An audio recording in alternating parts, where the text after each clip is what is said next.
It was a muggy August evening in 2023 when I pulled into my driveway on Crestwood Lane, a quiet street in the small town of Fairhaven, Virginia. I'd just finished unclogging a drain for old Mrs. Larson down the road, my plumbing tools still scattered in the back of my truck. The sun was dipping low, casting long shadows, when I spotted them four guys in what looked like police uniforms standing on my porch, looming over my wife, Emily. They were talking about some nonsense HOA violation. I swear, if I'd known what was coming, I'd have grabbed my wrench tighter. Those weren't cops. They were imposters, and this was the opening act of a drama that would turn our lives upside down. As I climbed the steps, the air felt wrong. These guys didn't move like cops. One had scuffed sneakers, another wore work boots, and the third, get this, was in flip-flops. Flip-flops. Their badges gleamed like they'd been ripped from a costume shop package, not a scratch on them.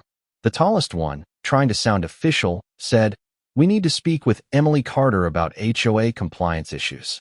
I stopped dead, staring at him. Emily? For what? Her flower beds were the pride of the block, and we paid our bills on time. Four cops for an HOA complaint? That's when I noticed their radio's cheap plastic toys, silent as a grave. No crackle, no dispatch chatter. I pulled out my phone, already sensing this was a sham. "What's this about?" I asked, sharper than I meant. The leader fumbled with a pristine folder, papers so fresh they practically glowed.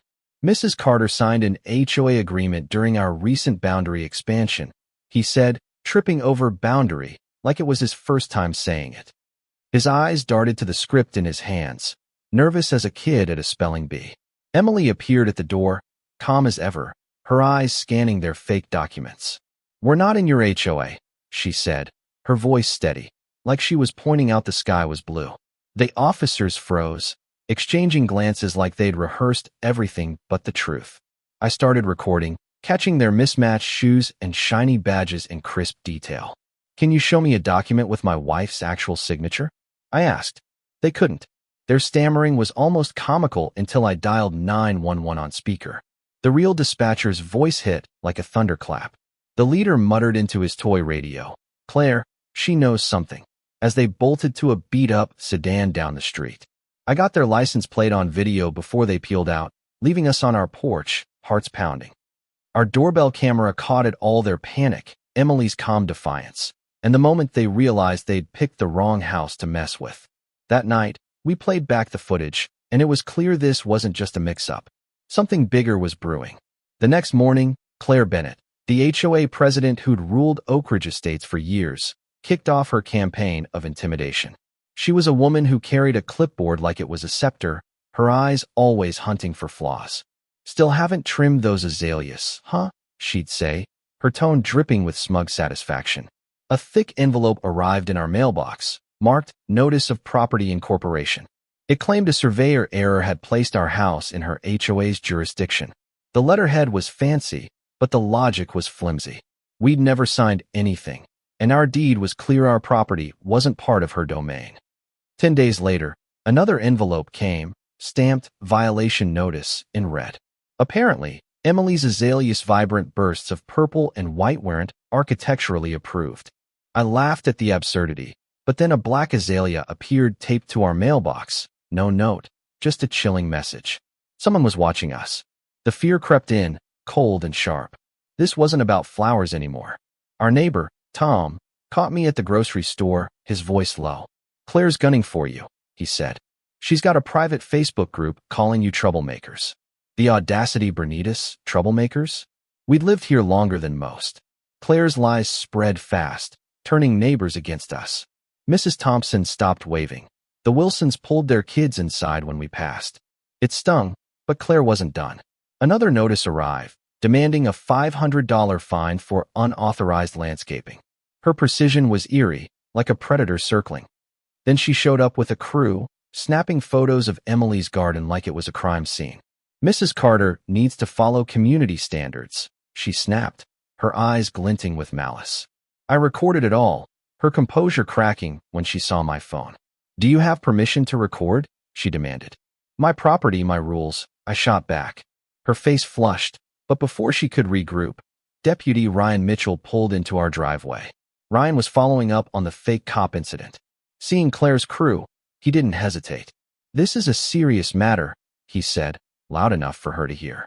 "Impersonating officers is a felony." Claire's confidence evaporated as he reviewed our doorbell footage. Her crew shuffled nervously, unable to produce any legitimate county documents. The deputy's questions cut through her lies like a knife, and I could see her calculating the cost of her scheme unraveling. Emily suggested we check the county records, and that's when everything changed.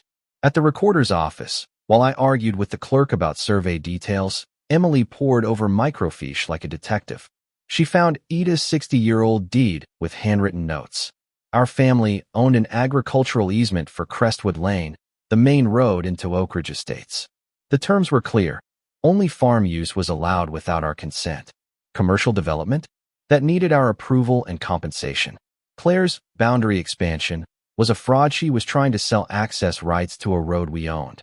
The fake cops, the forged papers, the harassment, it all clicked.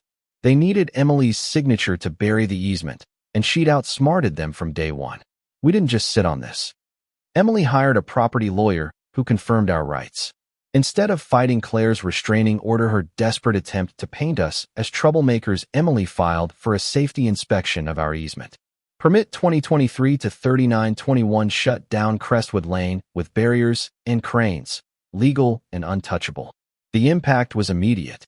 School buses couldn't get through. Delivery trucks piled up. Families added hours to their commutes. Claire called, screaming, "You're holding the community hostage." I saved her voicemail, her panic a satisfying soundtrack. Neighbors were furious at first, but when Tom explained the road was ours, not public, their anger turned to Claire. "She never told us," one dad muttered, realizing the truth. The community's mood shifted as Claire's lies crumbled. Her fake cops returned, this time with clipboards and a tripod, play-acting an investigation.